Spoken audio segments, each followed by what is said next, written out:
Bismillah. Assalamualaikum warahmatullahi wabarakatuh.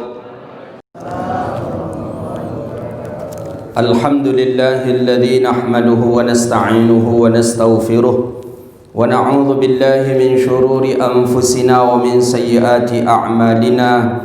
May yahdihillahu fala mudilla lahu wa may yudlil fala hadiya lahu.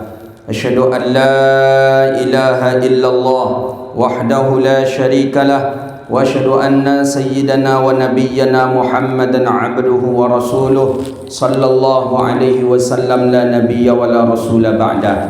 Allahumma salli ala sayyidina Muhammadin al-fatih lima ughliqa wal khatim lima sabaqa nasiril haqqi bil haqqi wal hadi ila siratikal mustaqim sallallahu alaihi wa ala alihi wa sahbihi haqqa qadrihi wa miqdarihi al-azim. Allahumma bika asbahna wa bika nahya wa bika namut wa ilaika nusyur. Asbahna ala fitratil Islam wa ala kalimatil ikhlas wa ala dinin nabiyuna Muhammadin sallallahu alaihi wasallam. Radina billahi rabba wa bil islami dina wa bi Muhammadin sallallahu alaihi wasallam nabiyya wa rasula, amma ba'du. Puja dan puji syukur kepada Allah. Alhamdulillah, di waktu yang mulia ini Allah masih izinkan kita gerakkan kaki kita, tangan kita, hati kita menuju rumah Allah Subhanahu wa taala untuk melaksanakan salat fardu subuh berjamaah. Mudah-mudahan amal yang kita lakukan pada hari ini diterima oleh Allah Subhanahu wa taala, hendaknya amin ya rabbal alamin. Salawat dan salam kepada Nabi yang agung, Nabi yang mulia, Rasulullah Muhammad sallallahu alaihi wasallam. Allahumma salli wa sallim ala sayyidina Muhammadin tibbil qulubi wa dawaiha wa afiyatil abdani wa shifaiha wa nuril absari wa dhiyaiha wa ala alihi wa ashabihi bi'adadin kulli ilmillah ya rabbal alamin. Bapak Ibu hadirin yang dirahmati Allah Subhanahu wa taala, lanjutan kajian kita kitab Riyadhus Shalihin min kalami Sayyidil Mursalin, hadis yang terakhir daripada bab qada'ul hawaijil muslimin, menunaikan hajat seorang muslim. Menunaikan hajat seorang muslim itu dianjurkan dalam syariat. Hajat orang mesti kita tunaikan. Hadis yang pertama muslim, tentang seorang mukmin kita tunaikan hajatnya. Hadis yang kedua ini menjelaskan tentang yang menunaikan hajat atau melepaskan kesusahan saudaranya. Hadis riwayat daripada Abi Hurairah. Abi Hurairah radhiyallahu taala an. Pokoknya kalau mengaji hadis, selagi kita ahli sunnah wal jamaah, akan banyak kita jumpai nama Abi Hurairah. Kecuali kalau kita Syiah. Kalau Syiah, naudzubillah, naudzubillah, naudzubillah, takkan pernah kita mendengar nama Abi Hurairah di majlis dia.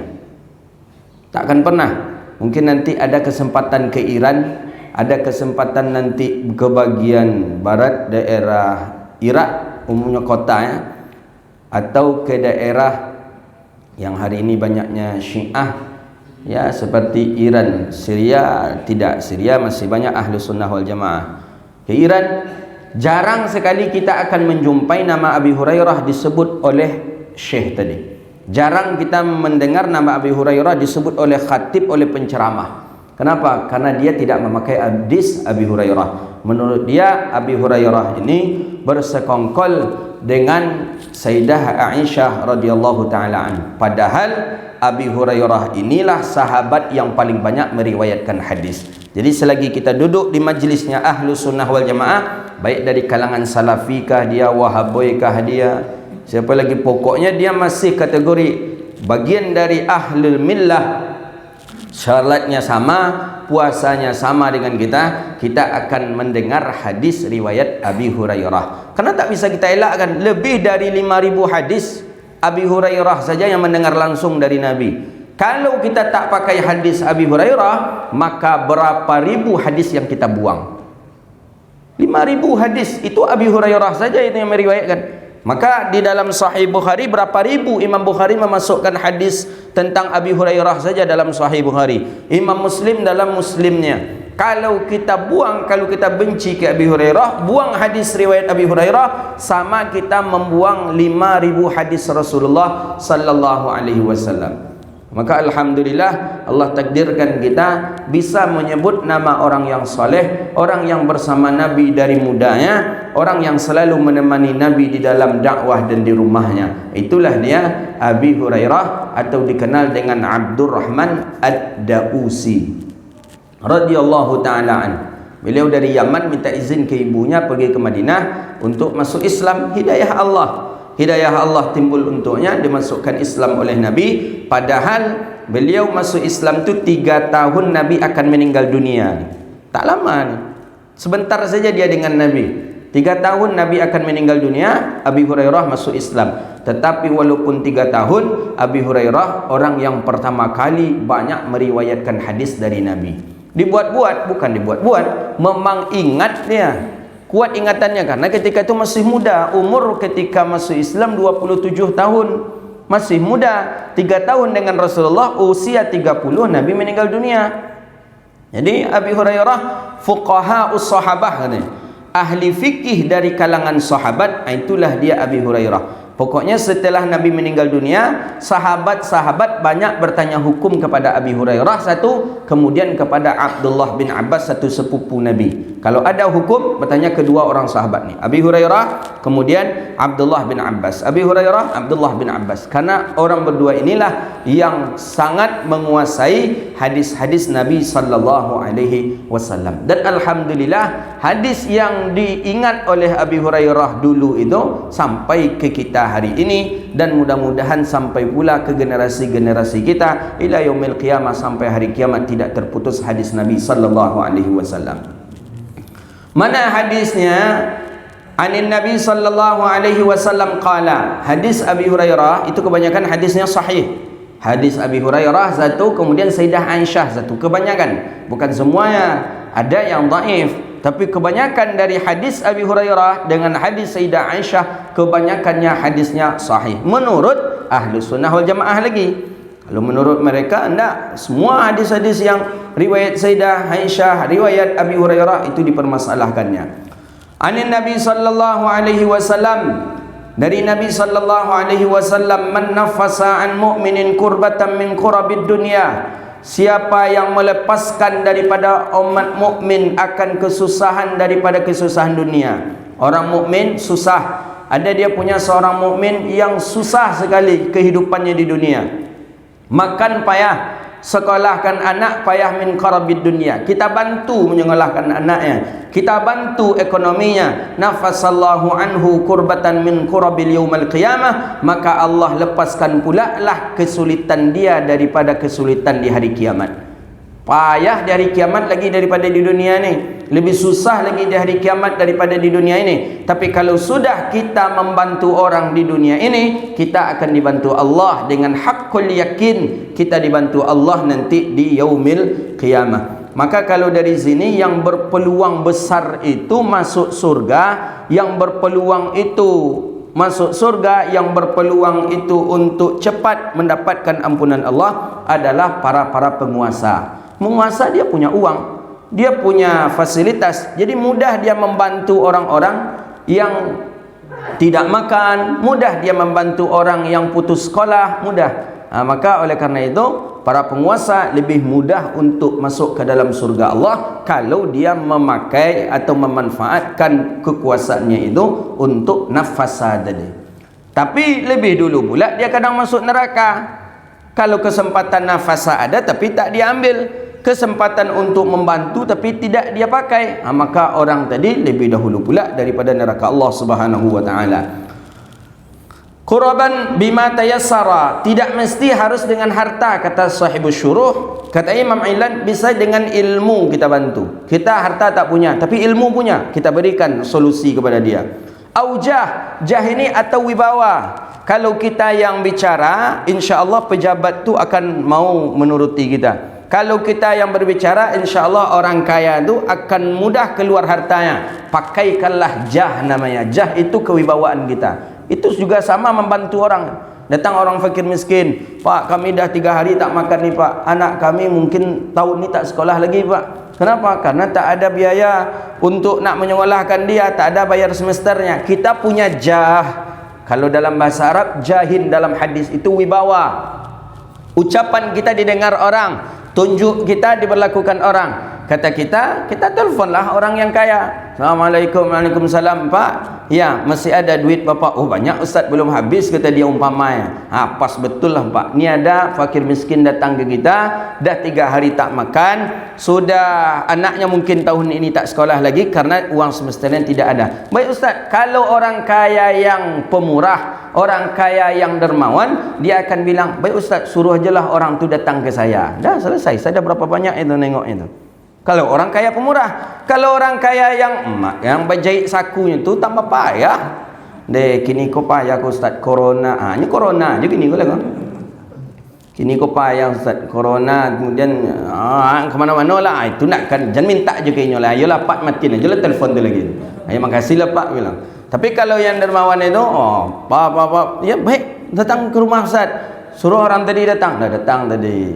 Saya ada orang yang ya di saat Covid kemarin lah tak makan, mungkin kata dia baru di PHK dari kerjanya, tak makan 2 hari, mungkin hari yang ketiga kalau tak makan. Jadi yang membuat saya agak iba itu ketika anaknya sampai menangis menahan lapar, menangis menahan lapar. Masa di zaman kita hari ini banyak orang-orang kaya, orang-orang pemurah masih ada anak-anak yang menangis karena menahan lapar. Kalau dulu memang kehidupan kita seperti itu. Kata mak-mak kita, saya masih ingat itu kehidupan. 5 orang kakak beradik, pasti ada adik ni yang mati, 1 atau 2 yang meninggal karena lapar. Dulu kehidupan seperti itu. Tapi hari ini dengan kehidupan kita sudah terbuka hari ini, kalau ada lagi orang-orang yang lapar, anak-anak menangis karena menahan lapar, kita yang pertama kali ditanya Allah nanti, mana kaum muslimin?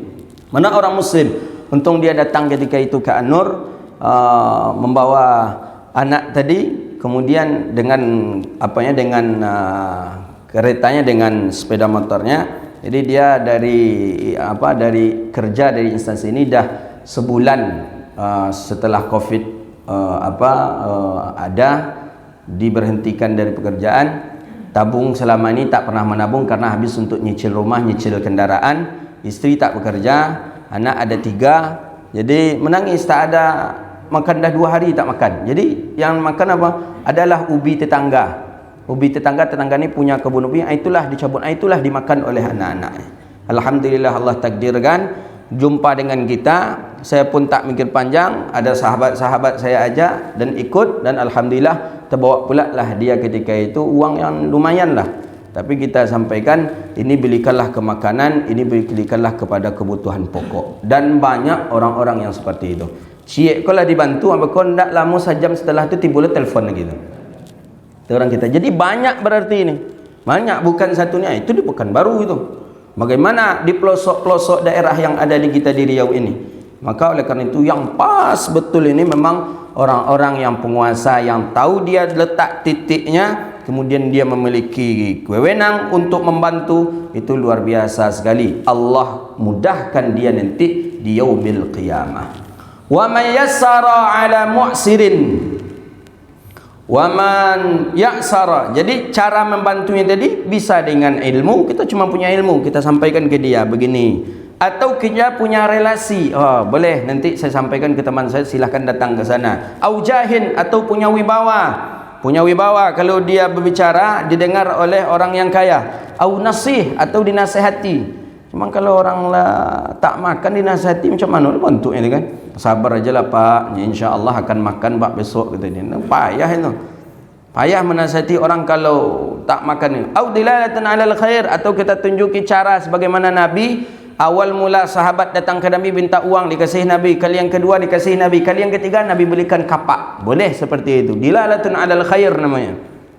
Berikan kapak ke dia sebagaimana Nabi memberikan kapak ke sahabat. Ni kapak ni kau carilah uang memakai kapak ni. Pergilah dia ke hutan, pergilah mencari kayu api dengan memakai kapak, dapat kayu api dia jual, dapatlah hasil. Ya kapaknya Rasulullah, tentu kapak yang hebat. Banyak mendapatkan uang.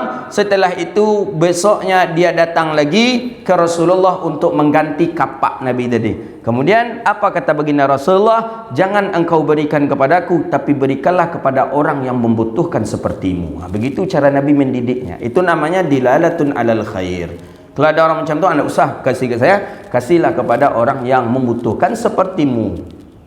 Siapa yang membutuhkan yang ada seperti kita dulu, berikanlah kepada dia. Sehingga ada tasalsul namanya. Tasalsul itu tak pernah putus dia, seperti obat nyamuk. Begitu terus menerus tak pernah putus. Seperti itu bagusnya kita membantu saudara muslim. Au i'anatun min nafsi, atau dengan diri kita.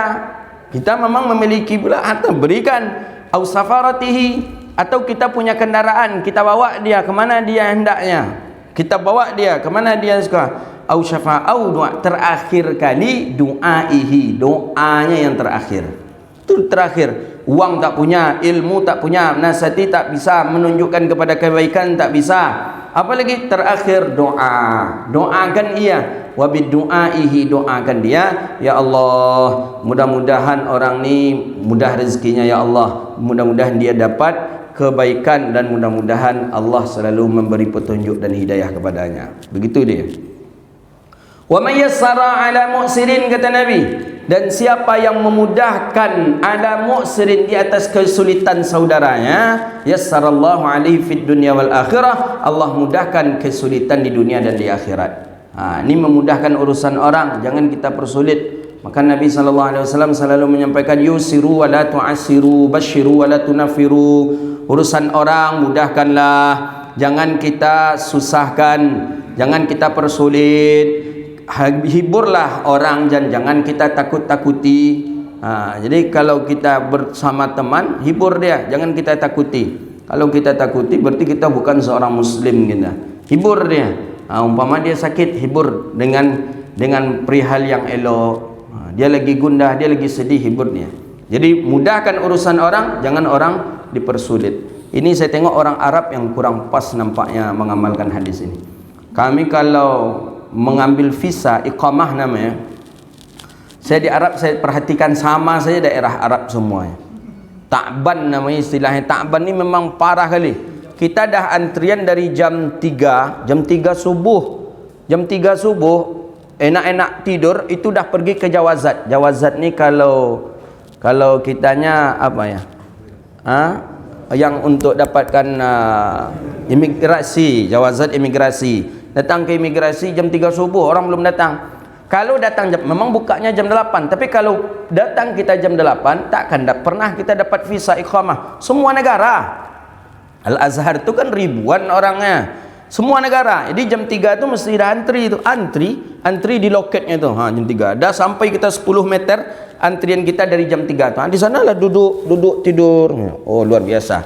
Kalau kuliah di Timur Tengah lah, ujian itu salah satu ujian terberat itu. Tidur sambil duduk sana. Kalau tidak tidur di sana, pergi kita, orang lain ngisi. Orang dari Afrika lah yang ngisi nanti, atau orang-orang Asia yang lain. Tidurlah sambil duduk. Macam tu. Jam 8 baru buka loket, baru berdiri. Mana yang cerita baru berdiri. Berdiri ni 10 meter ini, kita sampai ke dia itu mungkin ada 2 jam. Memang tak, kursi tak disediakan. Kenapa salah disediakan kursi duduk? Orang kan enak. Ini enggak, dipanggil nanti satu-satu. Ini enggak, berdiri, antrian. Sampai kita jam 10 itu di loket dia. Kalau dia belum sarapan, pas jam sarapannya ditutupnya aja. Bayangkan tu, memang sakitnya tu di sini. Tapi itulah, alhamdulillah lah. Mungkin rasa saya semua yang pernah kuliah ke Mesir, ke Timur Tengah, ke Sudan mungkin pernah merasakannya. Pasti pernah merasakan. Pas sampai di sana langsung tutup. Ma'alaish katanya, ma'alaish ihna futur katanya. Itu bahasa dia tu. Ma'alaish ni, maaf kami sarapan dulu 5 minit saja. 5 minitnya itu orang Arab 1 jam. Awak belum sarapan negara, kita belum sarapan lagi. Jam 11 nanti buka jam 11 tu. Kalau kita nomor pertama setelah loket, alhamdulillah. Tapi ternyata kita orang yang kelima umpamanya dari loket. 1, 2, 3, 4, 5. Pas di kita yang kelima itu, masuk waktu salat langsung tutup. Ma'alish bukrah katanya. Dah besok katanya. Besok, padahal dari jam 3 kita menunggu lagi. Sudan saya perhatikan seperti itu juga. Mesir saya perhatikan seperti itu juga. Umumnya daerah-daerah Timur Tengah kita perhatikan seperti itu. Saudi, daerah Timur Tengah umumnya. Jadi padahal jelas ini memudahkan urusan orang, tidak ia persulit orang, dia akan Allah mudahkan. Makanya saya sampaikan kepada orang-orang yang bekerja hari ini di birokrasi, selagi mudah kita, selagi bisa memberikan kemudahan kepada orang, berikan kemudahan. Ini biasanya dicapil kebanyakan, ini biasanya ini KTP orang, KK orang, apalagi kalau di camatnya surat tanah apa segala macam, surat domisili. Allahu Akbar. Kami sedang buat rencana nak buat yayasan, buat pesantren, mengurus surat domisilinya, ya Allah, sampai gini ada aja yang kurang dia. Hari ini datang surat hari ini datang NPWP yang tak ada, besok datang lagi kakak pengurus lagi, besoknya datang lagi stempel lagi. Macam itu. Apa salahnya dia tulis yang mesti bapak lengkapi ini. Dah selesai. Kan itu bagusnya. Ini baru Muslim nih. Ini tak setiap hari ada aja yang kurang dia. Ada hari yang kurang. Jadi kan emosi buat jadi dia kan. Piti tu yang kurang. Itu zalim namanya lagi. Ada aja yang kurang. Jadi saking paniknya saya suruhlah teman-teman kita ni, uruslah kata saya. Bisa saja berlaku handphone ni, bisa saja berlaku. Cuma kasihan kita ke dia nantinya. Cuma tak mungkin kita memperkenalkan diri dah. Tahu tak engkau siapa saya? Tak mungkin dah kan. Tentu yalah, ini kurang lagi pak, ini kapan lagi? Oh kami tutup pak jam, karena covid ni kami cepat tutup pak, jam berapa? Jam 10:30. Jadi besok datang besok pak, stempelnya belum lagi pak, belum ada. Ya belum ada kan, tak dibilang kemarin. Itulah pak, mesti bapak buat stempel buat pula 1 jam paling cepat. Nah buat pula stempel dulu, habis buat stempel datang ke sana, pak nanti lagi ya habis zuhur. Kemarin tak boleh habis zuhur, sekarang buka habis zuhur. Habis zuhur nanti lagi ya, datang habis zuhur. Katanya apa lagi kemarin itu, panik saya suruh aja teman-temannya uruslah kata saya. Tuh orang yang seperti itu nanti di akhirat Allah susahkan dia. Maka selagi mudah bisa memberikan kemudahan kepada orang, beri kemudahan. Jangan kita persulit orang. Yang kita persulit, ini dah memang hak dia untuk menentangan, minta paraf ke si anu ni tak ada, minta pula paraf ke si anu, paraf ke si anu. Kalau dia orang yang memiliki hajat kebutuhan lain daripada itu, umpama saja dia punya orang tua yang sedang sakit, ini mesti dia kerjakan, karena mesti harus dia kerjakan yang ini, harus dia kerjakan. Sedangkan orang tuanya sakit, ternyata orang tuanya sakitnya sakarat, dan orang tuanya pun meninggal dunia, dan dia sedih. Nanti kita yang akan menanggungjawabkan di hadapan Allah. Dia tak bisa melepas orang tuanya, tak bisa dia membimbing orang tuanya, karena kita persulit urusannya. Ini yang kerja di birokrasi ini harus ini perhatikan baik-baik. Selagi bisa memudahkan urusan orang, mudahkanlah. Memerlukan, bisa kita lihat, bapak ada perlu apa, boleh kami bantu, kan bagus itu. Ini tak orang datang, tak tahu orang nak kemana arahnya, jadi sehingga menanya toilet pun tak mau menjawab. Toilet di sini mana? Sana kata. Sana itu tak kemana, mandang ke situ, sana kata dia. Apa salahnya dia arahkan, nanti bapak ke sana, ada nanti ke kiri bapak ada tulisan toilet, ada depan bapak, itulah kan bagus dia. Menunjukkan orang yang seperti itu luar biasa imbalannya itu. Jadi mayassara, orang yang memudahkan, ala mu'sirin, di atas kesulitan, yassarallahu alaihi fid dunya wal akhirah, maka Allah mudahkan kesulitan dia nanti di dunia dan akhirat. Kalau yang ini nih, ulama mengatakan ini lil am, ini untuk umum, baik orang kafir, baik orang muslim, tetap kita mudahkan urusannya. Jangan kita persulit, walaupun dia kafir, walau kafir non muslimnya, tidak berimannya, maka boleh kita untuk memudahkan urusan dia. Jangan-jangan karena akhlak kita tadi itulah dia mendapatkan hidayah dari Allah Subhanahu wa taala.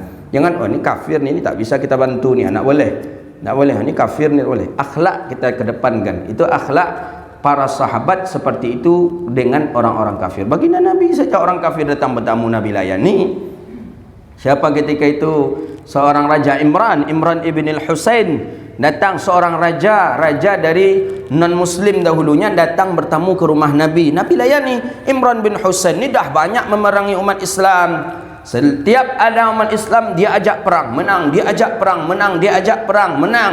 Tapi menengok Nabi hijrah ke Madinah, Nabi banyak membawa pasukan, bergabung Muhajirin dengan Ansar, mulailah Imran ibn al-Husain ragu. Imran ibn Husain takut. Imran ibn al-Husain tak ingin berjumpa awalnya dengan Nabi Muhammad. Imran ibn al-Husain nak lari dia ketika itu menawarkan perang, kemudian diadakan perang. Imran ibn Husain lari dengan istri dan anak-anaknya, tinggallah kakak perempuannya satu. Jadi kakak perempuannya lupa dia bawa, anak istri cepat dia selamatkan.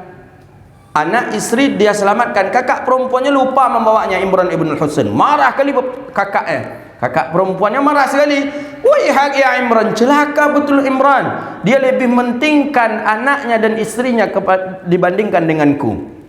Memang tabiat kita dari dulu seperti itu. Kalaulah berorang rumah, sayang ke bini ju anak daripada ke kakak atau ke adik. Iya kan? Iya je lah.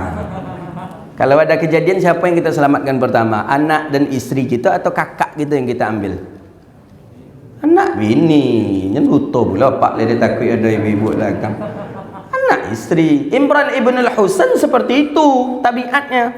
Anak ni pasukan Nabi Muhammad dah mulai datang ni menyerang.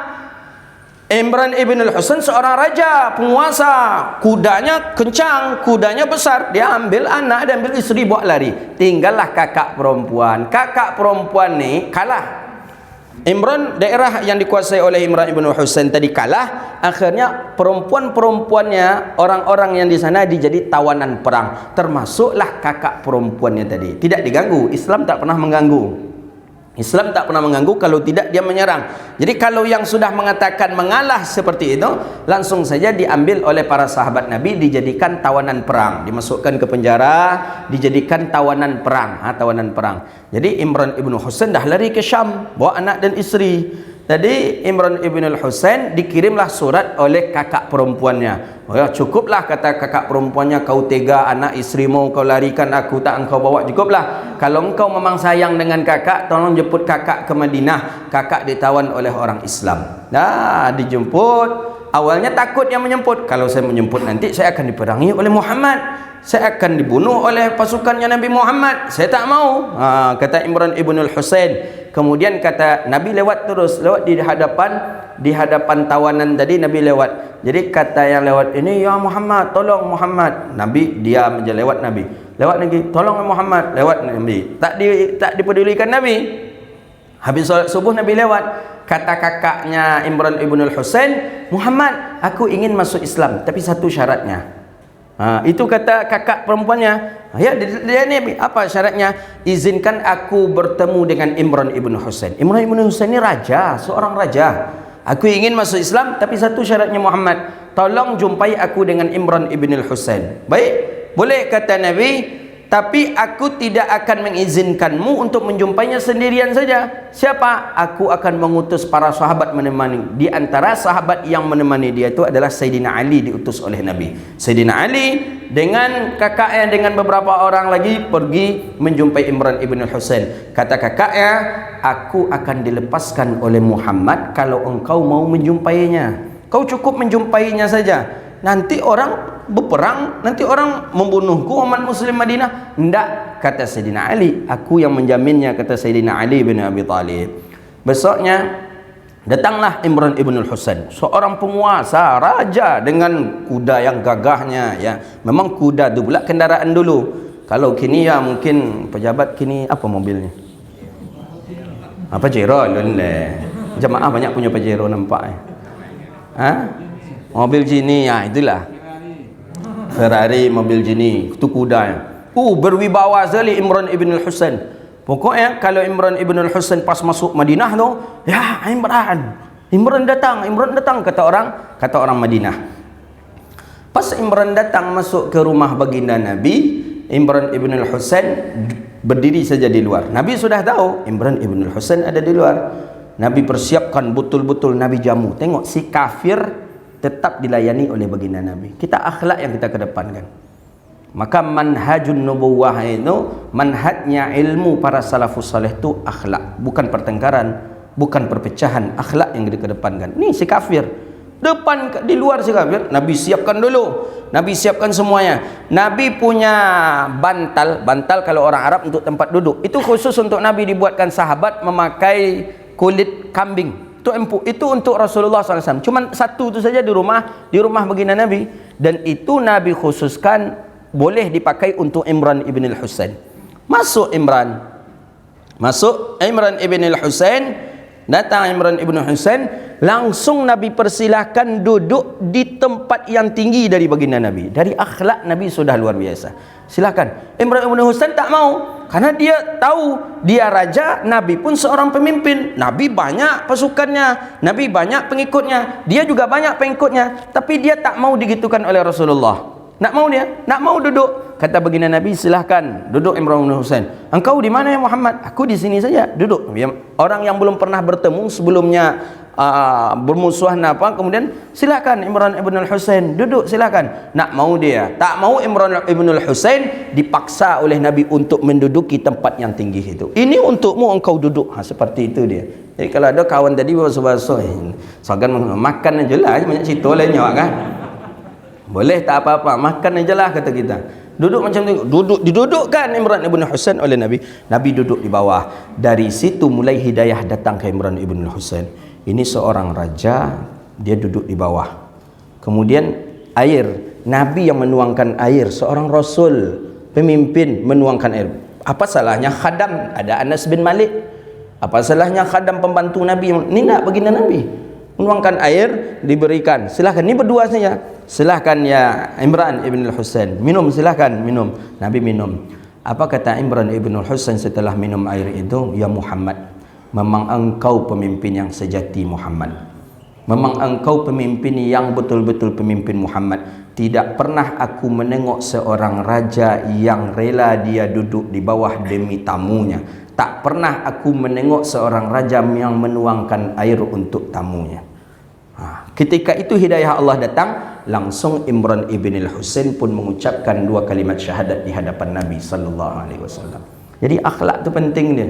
Jadi hadis tadi mayassara ini termasuk orang kafir. Orang kafir kalau berhadapan dengan kita, dia punya hajat dengan kita, tunaikan hajatnya. Jangan kita persulitnya. Ini orang kafir, apalagi orang muslim. Saudara muslim, tahu kita dia ni muslim, salat dia tadi nampak di kita di masjid kantor kita. Berhadapan nanti dengan kita, bisa pula kita susahkan ni. Selagi mudah-mudahkan dia. Ada syaratnya yang satu lagi yang tertinggal. Nanti lengkapi besok ya Pak ya. Kan bisa kita. Lengkapi nanti ya, lengkapi besok ya. Atau kapan Bapak ada waktu lengkapi. Atau kalau Bapak tak ada waktu, Bapak punya WA, ada. Nanti fotokan saja Pak, kirim ke kami. Biar kami di sini print. Oh, itu hebat orangnya. Tapi lain mana itu tu? Aduh, mungkin payah mencari. Dari 1000 mungkin ada 1 lah. Tapi sampai kini belum dapat dapat orang yang 100 tu lagi. Yang pernah macam tu lah. Ni apa ni Pak? Ada mungkin KTP-nya ni.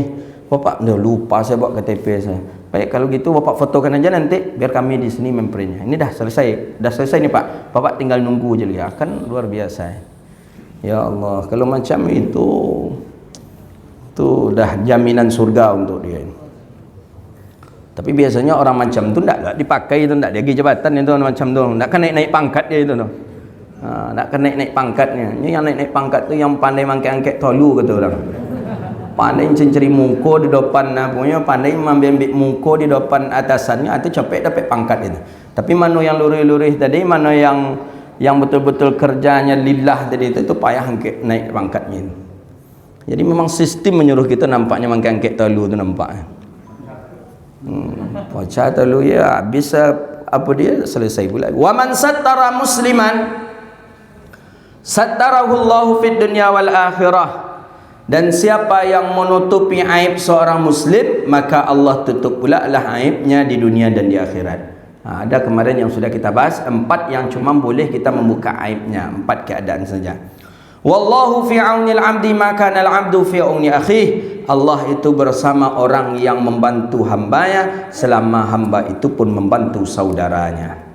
Kemudian kata baginda Nabi, wa man salaka tariqan, siapa yang berjalan ia yaltamisu fihi ilma, yang berjalan ia untuk mencari ilmu.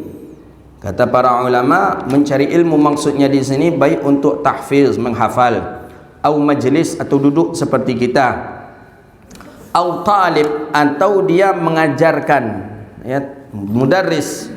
Apa kata baginda Nabi? Sahallallahu bihi tariqan ilal jannah. Allah mudahkan jalannya menuju surga. Ini hadis ini sahih ini. Jadi orang yang berjalan dia menuju majlis ilmu, orang yang berjalan ke madrasah, orang yang berjalan ke pengajian, Allah mudahkan jalan dia ke surga. Berjalan maksudnya di sini itlaknya bukan dengan pakai kaki saja, maksudnya bukan berjalan dengan kaki saja, tapi juga boleh dengan kendaraan, karena ibarahnya salaka bukan masya. Kalau hadis ada man masya, itu memang memakai kaki. Siapa yang berjalan ia dari rumahnya ke masjid untuk salat fardu dan dia dalam keadaan bersuci, maka orang itu dapat pahala haji. Itu memang berjalan di sana, kata ulama memang berjalan kaki. Tapi kalau hadis ini tidak mesti berjalan kaki, dengan kendaraan pun kita dapat, karena di sini bukan memakai masya tapi salaka. Man salaka tariqan, siapa yang berjalan salaka, yang berjalan ia untuk mencari ilmu, sahallallahu bihi tariqan ilal jannah, Allah mudahkan pula jalannya menuju surga. Kita mudah-mudahan termasuk orang-orang yang di bagian ini hendaknya, amin. Allah mudahkan kaki kita hari ini jalan ke majlis ilmu, Allah ringankan kaki kita duduk di majlis ilmu. Subuh-subuh kita sudah siapkan diri untuk duduk di majlis ilmu, hendaknya bermohon kepada Allah, Allah mudahkan pula hendaknya jalan kita menuju surga. Wa ma jtama'a qaumun fi baiti min buyutillah, dan tidak ada satu kaum yang duduk dia di rumah Allah, di masjid, yatluna kitab Allah, dia membaca kitab Allah, mendengarkan kitab Allah, ayat-ayat Allah, wa yatadarasunahu, kemudian ia memudarriskan, maksudnya ia pelajari, ia dalami, ia gali ayat-ayat Allah, ia gali hadis-hadis baginda Nabi, bainahum, di antara mereka. Apa kata baginda Nabi? Illa nazalan alaihimus sakinah, kecuali turun di atas mereka sakinah. Jadi setiap orang yang duduk di masjid membaca Quran, kemudian ia pelajari makna dari Quran, ia pelajari makna dari hadis baginda Nabi, ia pelajari tentang agama, ghasyiyatuhumur rahmah, Allah turunkan kepada dia itu sakinah, ketenangan. Maka tadi orang yang duduk di majlis ilmu itu dah tanda orang baik-baik itu. Coba apa yang harus diperbaiki? Mungkin ada yang harus diperbaiki niat. Kalau niat tak baik, hasilnya takkan baik juga, walaupun duduk di majlis ilmu begitu lama. Harus niat, harus diperbaiki. Kita duduk di majlis ilmu untuk memperbaiki diri, dah selesai kita. Untuk memperbaiki diri, untuk mendekatkan diri kepada Allah. Sakinah turun kepada kita, ketentraman. Tak ada gelisah. Orang duduk majlis ilmu tak ada gelisah. Niat yang betul.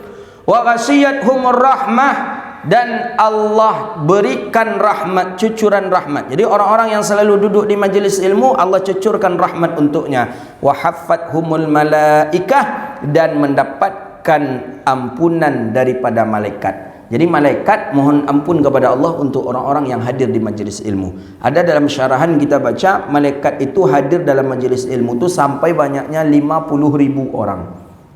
50.000 malaikat. Dibandingkan dengan kita yang hadir, jauh lebih banyak para malaikat yang hadir. Ngapa malaikat?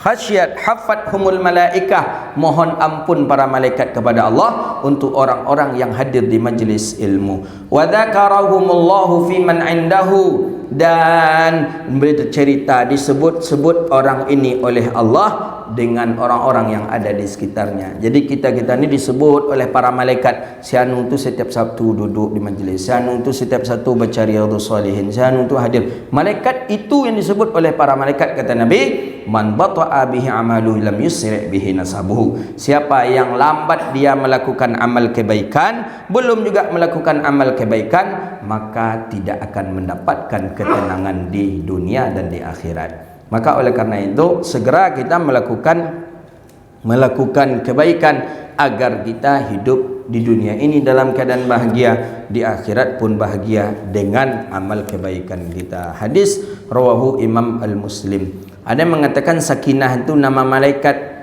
Nama malaikat, yang malaikat ini memang dikhususkan turunnya ke dalam dada manusia, ke dalam hati orang mukmin untuk diperintahkan kebaikan. Ada pendapat mengatakan sakinah itu nama malaikat. Jadi maka orang ada membuat namanya Siti Sakinah namanya. Siti Sakinah, memang amak tadi itu memang anto aja. Tak banyak cerita. Siapa namanya Sakinah. Di kami ada di kampung namanya amak tadi itu, nenek tadi itu nenek Sakinah namanya. Ini memanglah neneknya. lah hampir mungkin 80 tahun nenek tadi umur Sakinah, diam saja dia, tak banyak cerita. Sakinah orang yang tenang maknanya. Bab hadis rawahul Imam Muslim, bab syafaah, tentang syafaat lagi, bab baru lanjutan daripada bab yang kemarin tentang menunaikan hajat seorang muslim. Hari ini bab tentang syafaat. May yashfa' syafa'atan hasanatan yakul lahu nasibum minha. Syafaat ini membantu, syafaat ini menolong orang, itu syafaat namanya. Syafaatil uzma. Kalau syafaat yang hakikatnya cuman yang punya Nabi Muhammad dengan orang alim bisa memberikan syafaat kepada murid-muridnya, dan itu di dalam hadis baginda Nabi. Jadi syafaat bantuan, siapa saja bantuan dan kepada siapa saja kita bisa membantu. Hadis inilah yang akan kita baca. An Abi Musa Asy'ari radhiyallahu taala an. Abi Musa Asy'ari periwayat hadis. Hadis ini muttafaqun alaih. Abi Musa Asy'ari radhiyallahu taala anhu qala. Abi Musa Asy'ari ini sahabat Nabi yang memang orangnya sangat baik hati. Dia dari Yaman juga nih. Suku Asy'ari ini suku dari Yaman. Dengar ada seorang Nabi di Makkah, datang dia ke Makkah untuk masuk Islam. Setelah dia masuk Islam, pulang dia ke Yaman. Balik lagi, tapi sudah membawa 50 orang. Jadi cuman dakwahnya Abi Musa Asy'ari ini di Yaman 3 hari saja. 3 hari dakwahnya di Yaman sudah bisa memasukkan Islam 50 orang. Jadi Nabi kaget awalnya anggapan baginda Nabi, Abi Musa Asy'ari setelah masuk Islam pulang ke Yaman, kemudian balik lagi, anggapan Nabi dia akan berkhidmat untuk Nabi saja. Rupanya membawa 50 orang. Nah, itu dakwah yang betul-betul berhasil. 50 orang masuk Islam Abi Musa Asy'ari dalam kurun 3 hari. Bagaimana kalau Abi Musa Asy'ari berdakwah selama 2 dan 3 tahun? Itulah Nabi mempercayakan ke Abi Musa Asy'ari untuk pergi berdakwah ke Yaman bersama Mu'az bin Jabal. Dia memang orangnya berwibawa, Abi Musa Asy'ari ini, maka terbawalah orang ke dalam Islam. Dan memang suku Asy'ari itu suku yang lembut. Nabi suka ke suku-suku Bani Asy'ari ini, orangnya lembut, orangnya santun, dan orangnya peduli. Saking pedulinya orang-orang Bani Asy'ari, ini tak ada di kita ini, tapi mudah-mudahan harus kita buat ini. Ketika masa penceklik, ketika makanan tak ada, ekonomi susah, orang banyak kelaparan, mati kelaparan banyak, orang-orang di suku Bani Asy'ari ini, Asy'ari satu suku di satu kampung tadi, memang orang Asy'ari saja isinya. Cara dia membantu saudara-saudaranya mudah. Ditentukan harinya, dibuat pengumuman, nanti di hari itu kita mengumpulkan makanan pokok. Kita kumpulkan makanan pokok, diletakkanlah di halaman rumah orang yang agak besar, tikar yang besar, kumpulkanlah di sana makanan pokok. Sebulan punya makanan pokok 5 kilo beras, sebulan punya gandum 6 kilo, sebulan punya jagung, dikumpulkan semuanya. Setelah dikumpulkan, dibagilah daripada makanan pokok ini ke rumah-rumah, setiap rumah mendapatkannya. Itu kerjanya orang Bani Asy'ari. Jadi tak ada yang mati kelaparan jadinya. Seperti itu caranya orang Bani Asy'ari. Ini tak ada di kita ni, boleh tak ada. Kita kalau bisa biarlah awak menumpuk, apalagi nampak ketika corona kemarin ni, nampak betul ni. Tetangga kita setiap hari datang beras, setiap hari beli beras, setiap hari beli beras. Setinggi togak boleh di rumah itu. Tetangganya payah ada beras. Mungkin kini ada di antara kita yang berasnya mungkin hampir berkutu lagi. Karena takut kemarin tak ada beras kemarin. Ini putus ni, bahaya ni. Kalau tak boleh pula orang Sumatera Barat ke sini bawa berasnya, kita bahaya ni. Ditumpuklah beras sebanyak-banyaknya. Kita lupa ternyata ada orang yang betul-betul berhajat dan membutuhkan beras itu. Itu cara orang Bani Asy'ari. Dibentangkannya tikar, dikeluarkanlah, disuruh orang semuanya menyumbang, mengumpulkan makanan pokoknya. Setelah itu mereka bagi kembali. Begitulah caranya orang Bani Asy'ari. Ini dia Abi Musa Asy'ari. Nabi senang ke Abi Musa Asy'ari. Nabi senang karena suaranya bagus sekali. Nabi mengatakan Abi Musa Asy'ari itu mendapatkan anugerah seperti suara yang merdu seperti bunyinya serulingnya keluarga Nabi Daud. Indah sekali. Kalau Abi Musa Asy'ari mulai mengaji, Itu burung yang sedang kencang tadi cepat mencari dahan untuk tempat hinggap. Begitu juga dengan ikan yang begitu liar, ketika Abi Musa Asy'ari langsung diam. Merdu suara Abi Musa Asy'ari. Termasuk ahli qiraah Nabi. Nabi punya orang-orang yang bagus suaranya. Ada namanya Abi Musa Asy'ari, ada namanya Ka'ab ibn Zuhair. Itu paten suaranya zaman Nabi. Jadi kalau Nabi duduk, Nabi suka orang yang membacakan Quran kepada Nabi. Maka Nabi katakan, Iqra'ul Qur'ana alai. Bacakanlah Quran kepadaku, kata Rasulullah sallallahu alaihi wasallam. Sahabat protes, ya Rasulullah, kaifa naqra'ul Qur'an? Bagaimana kami membaca Quran sedangkan Quran itu diturunkan kepadamu? Kata baginda Nabi, aku suka orang yang membacakannya untukku. Jadi ada memang hobinya para masyaikh mendengar orang baca Quran, dia duduk, dia tengok, dia duduk, dia dengar baik-baik, seperti itu. Ada hobi orang seperti itu. Ada juga hobi orang yang mendengar keyboard. Kalau keyboard tu 24 jam, 8 jam mungkin toloknya duduk nunggu keyboard tadi tu. Nyaman. Ada orang yang memang dengan Quran itu senang dia. Orang baca Quran senang. Alhamdulillah di Mesir itu terkenal kampungnya Quran, ahli-ahli qiraah, ahli-ahli yang pandai seni Quran itu memang dari Mesir. Dari dulunya sampai sekarang terkenal Mesir. Banyak para qori-qori yang hebat di Mesir. Jadi di Mesir kalau sudah ada orang yang meninggal dunia, itu malam pertama itu ada acaranya sama seperti kita. Kalau kita namanya tahlil kan, tahlilan. Di sana ada ihtifal takziah. Jadi takziah tadi itu dipasanglah tenda di rumah-rumah, disediakan makanan dan minum seperti kita. Makan dan minum, para petakziah yang datang silahkan duduk makan minum, mendengarkan ada seorang qori yang membaca Al-Quran agak 2 jam lamanya. Setelah itu bubar acara begitu. Jadi di daerah Arab sendiri masih ada tradisi-tradisi yang elok seperti itu. Apa kata Abi Musa Asy'ari? Qalan kana Nabi sallallahu alaihi wasallam. Hadis ini muttafaqun alaih. Jadi Abi Musa Asy'ari termasuk qira'a ahlul qura baginda Nabi sallallahu alaihi wasallam. Beliau memang orangnya baik dan beliau bawa pula adik beliau untuk masuk ke dalam Islam. Qala kana Nabi sallallahu alaihi wasallam, adalah Nabi sallallahu alaihi wasallam, idza atahu talibun hajatin, ada orang yang membutuhkan hajat, ada orang yang minta datang ke Rasulullah. Ada orang datang ke baginda Nabi, Nabi sedang duduk dengan sahabat. Nabi duduk dengan sahabat, kemudian datang orang minta tolong ke Rasulullah. Ya Rasulullah, i'tini fulus, i'tini ta'am, beri aku makanan, beri aku ini. Kata orang yang datang kepada baginda Nabi, apa akhlak baginda Nabi? Fa aqbala ala julasaihi. Nabi menghadap kepada teman-teman yang sama duduk dengan dia. Begitu dia. Ini ada orang datang, ya Rasulullah, tolong bantu ya Rasulullah. Tolong bantu kami ya Rasulullah. Akhlak Nabi, karena Nabi duduk bersama para sahabat, Nabi langsung memandang kepada para sahabat. Kata baginda Nabi, isfa'u fa'jaru. Bantulah mereka, bantulah dia, kalian mendapatkan pahala. Jadi boleh seperti itu. Kalau kita tak ada uang, datang orang minta bantuan ke kita, mandanglah ke sahabat.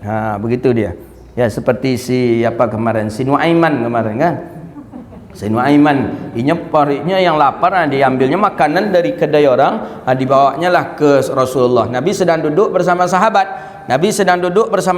diambilnya makanan di kedai orang, dibawa ke baginda Nabi. Nabi duduk dengan sahabat, dia ikut juga makan, karena memang dia sebenarnya perutnya lapar. Makan bersama sahabat, makan bersama Nabi. Dah selesai, dah habis makanan itu, anggapan Nabi sudah dibayar oleh si Nuaiman. Dah selesai makan, dah kenyang perut, si Nuaiman panggil pemilik kedai. Kata si Nuaiman ke pemilik kedai, itu Nabi manggil tu, Nabi nak bayar, kata dia.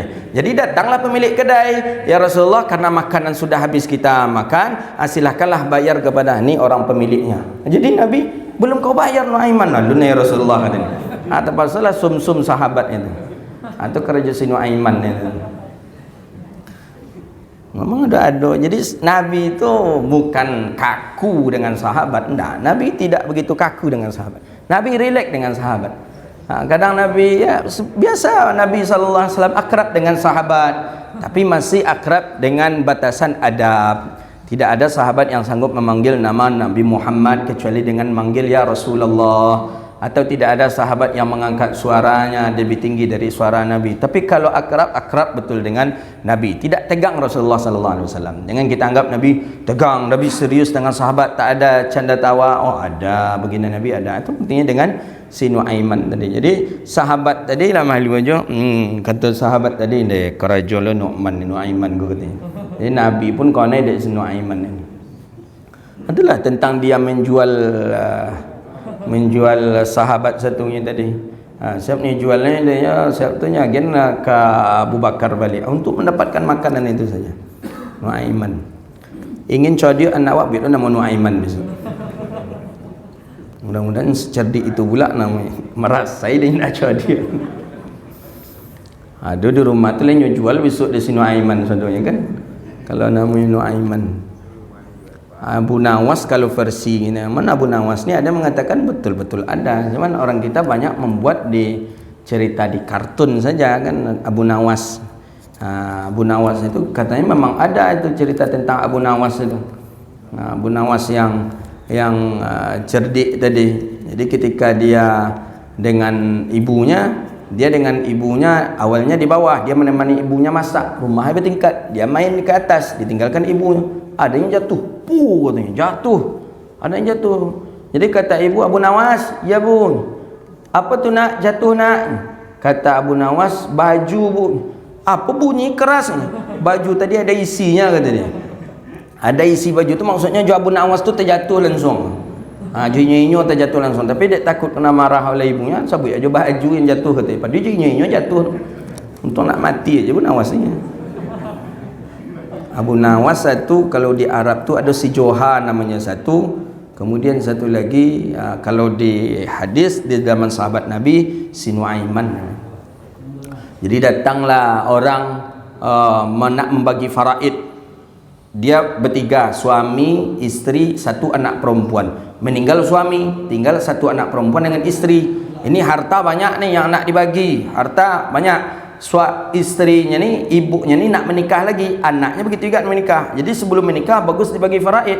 Cara bagi faraid tak pandai berdua ni, datanglah ke Abu Nawas. Abu Nawas ku gelak tampangnya lagang buya pula kata. Jadi kata orang berdua ni, Abu Nawas, buya ya, kami ni nak mau bagi faraid. Suami kami meninggal. Suami meninggal, ayah dari si anu ni. Karena saya nak menikah, si anu ni juga nak menikah, harta ingin kami bagi faraid. Bagaimana cara membaginya Abu Nawas? Kata Abu Nawas, tunggu dulu.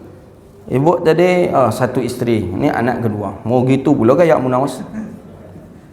Dah dapat kata Abu Nawas. Macam mana caranya baginya? Kata Abu Nawas, harta milik suami ini mesti dibagi tiga, kata Abu Nawas. Dibagi tiga. Sepertiga untuk isteri, sepertiga untuk anak perempuan, sepertiga untuk orang yang membaginya, katanya.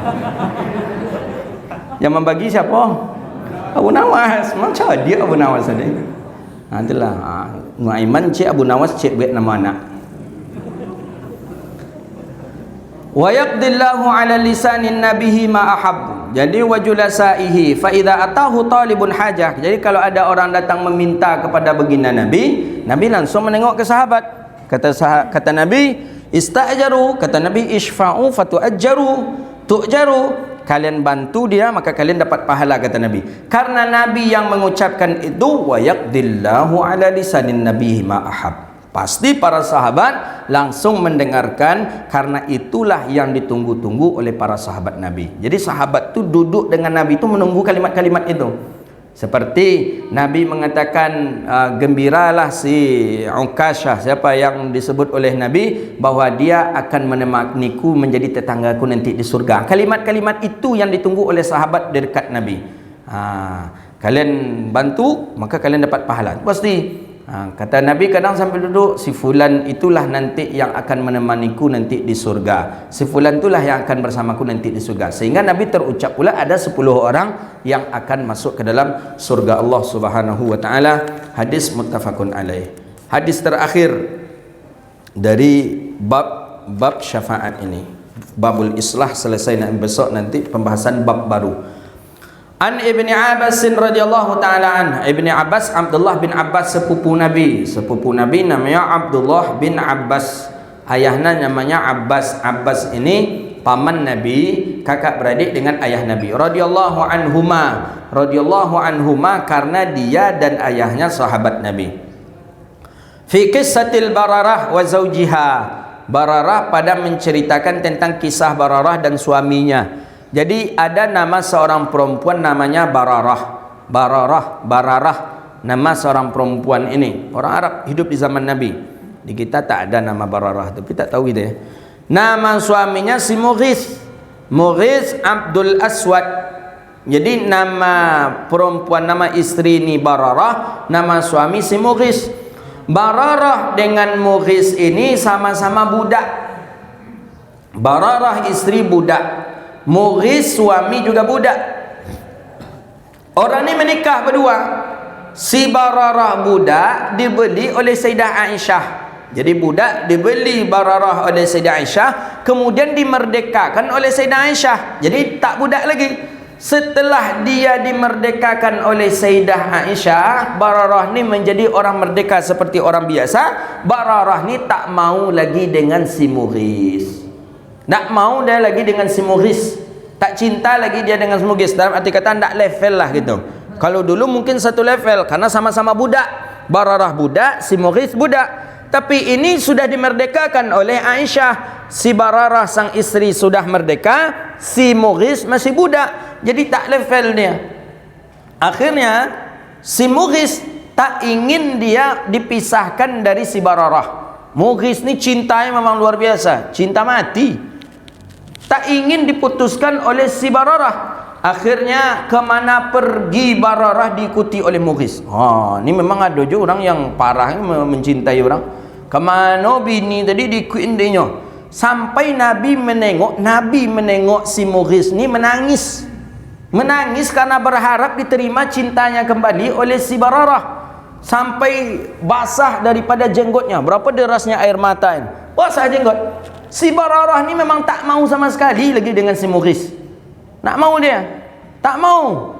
Jadi kata baginda Nabi sallallahu alaihi wasallam, datang si Bararah menjumpai baginda Nabi sallallahu alaihi wasallam. Qala, kata Nabi, lau raja'tihi, sebagusnya kata baginda Nabi, raja'tihi, engkau balik ke dia. Karena kasihan Nabi menengok si Mughis tadi.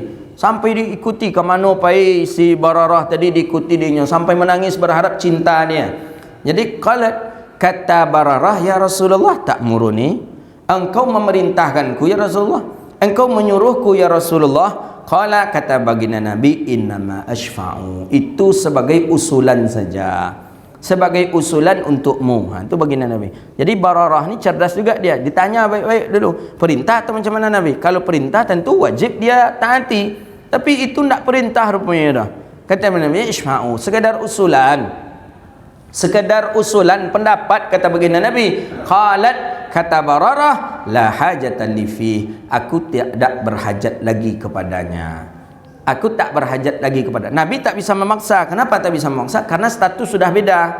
Budak satu, merdeka satu, budak satu. Suami istri merdeka, suami budak. Jadi kata sang istri, la hajatan li fi, tidak ada hajatku kepadanya ya Rasulullah. Jadi hadis ini menggambarkan bahwa selagi bisa kita membantu orang dengan nasihat, bantu dia. Jadi Nabi ini menasihati si Bararah. Sebisa mungkin balik, kata Nabi kasihan, tapi tetap dia tak maulah hajatan li, dan itu tidak boleh pula kita paksa. Jadi menasihati orang boleh, tapi jangan sampai memaksa orang kita. Kadang teman-teman kita di Facebook, kita tengok di WhatsApp, kadang dia menasihati orang, tapi kadang memaksa. Orang yang dipaksa ni kadang tak mau, akhirnya keluar dia dari grup tadi itu. Itu orang-orang yang kerdil jiwanya itu. Tak boleh. Kalau kita punya pendapat, sampaikan pendapat. Diterima tak diterima oleh saudara kita ni, terserah saudara kita. Yang membukakan hatinya adalah Allah, yang memberikan petunjuk kepada dia adalah Allah. Kita paksakan, itu yang tak boleh. Itu patah nanti. Sama dengan anak-anak kita. Anak-anak sudah sampai masa usia nak menikah. Kita orang tua, menurut kita ada calon yang kita carikan untuk dia. Oh, ni bagus ni untuk dia. Kita sampaikan kepada anak, nak, bapak maunya kamu menikah dengan ini saja ya. Ini bagus, pendidikannya jelas, kerjanya jelas, orangnya jelas. Dengan ini saja ya nak. Kata anak, pak, janganlah lagi pak. Saya sudah ada janjian dengan teman ketika waktu kuliah. Orangnya juga baik, orangnya baik, orangnya baik. Sampai anak meyakinkan seperti itu. Kau tak percaya bapak, cobalah. Oh enggak, saya maunya kau ini. Kalau kau tak mau ini, nikahlah kau keluar. Itu tak boleh. Kebanyakan anak-anak lari menikah karena seperti ini. Tak boleh. Kita punya pendapat, usul pendapat. Memang kita ni wali mujbir dalam fikih. Kita ni wali mujbir. Wali mujbir siapa saja yang nak kita pilih, kita nikahkan kepada anak kita, sah. Tapi menurut tata krama, menurut akhlak, renggang kita dengan anak kita. Coba dengarkan pendapat anak. Mana? Coba bawa anak. Bawa, kenalkan dengan kita. Oh ini calon menantu kita. Tengok di mana kelebihannya. Oh ini. Tapi kadang orang kita ni kalaulah nampak ciek tu, kadang jenan ciek kau lupa je kadang itu. Buruk aja nampak calon yang dibawa oleh anak ni. Apalagi kalau kita orang tua kadang terhutang budi pula dengan orang tua calon yang kita tunjuk ni. Itu tak boleh. Kita memberikan pendapat kepada anak boleh, memaksakan kepada anak tak boleh. Itu rusak anak jadinya. Begitu juga memilih sekolah. Memilih sekolah begitu juga. Anak inginnya pesantren, kita inginnya SMA, agar anak ni seperti kita nanti yang ahli di bidang umum ini. Anak inginnya pesantren ingin anak. Kita paksakan juga. Itu tak boleh. Akhirnya nanti takkan jadi anak. Begitu juga sebaliknya. Ikuti arus anak, tapi tetap dalam bimbingan dan doa kita. Begitu dia caranya. Jadi Nabi kepada sahabat, Nabi tak memaksakan sahabat. Nabi memberikan peluang kepada sahabat untuk berfikir. Kalau engkau balik, bagus kata Nabi. Ditanya Bararah, engkau memerintahkanku ya Rasulullah? Kata begini Nabi, tidak, itu sebagai usulan. Kalau usulan la hajatan fi, aku tidak punya hajat lagi pada si Mughith. Hadza wabillahi at-taufiq wallahu a'lam bissawab. Hadis Imam Bukhari. Besok insyaAllah babul islah bainan nas, tentang mendamaikan manusia di pekan depan insyaAllah. Rabbana atina fid dunya hasanah wa fil akhirati hasanah wa qina adzabannar. Allahumma faqihna fid din wa 'allimna ta'wil wahdina ila siratikal mustaqim. Allahumma anzilis sakinata fi qulubil mu'minina ya aziz ya ghafar ya rabbal alamin. Allahumma inna na'udzubika min jahdil bala wa darkis shiqa wa su'il qada wa shamatatil a'da. Rabbana atina fid dunya hasanah wa fil akhirati hasanah wa qina adzabannar. Subhanakallahumma wa bihamdika asyhadu an la ilaha illa anta astaghfiruka wa atubu ilaik. Wa sallallahu ala nabiyyina Muhammadin wa ala alihi wa sahbihi ajma'in walhamdulillahi rabbil alamin. Demikian, mohon maaf. Assalamualaikum warahmatullahi wabarakatuh.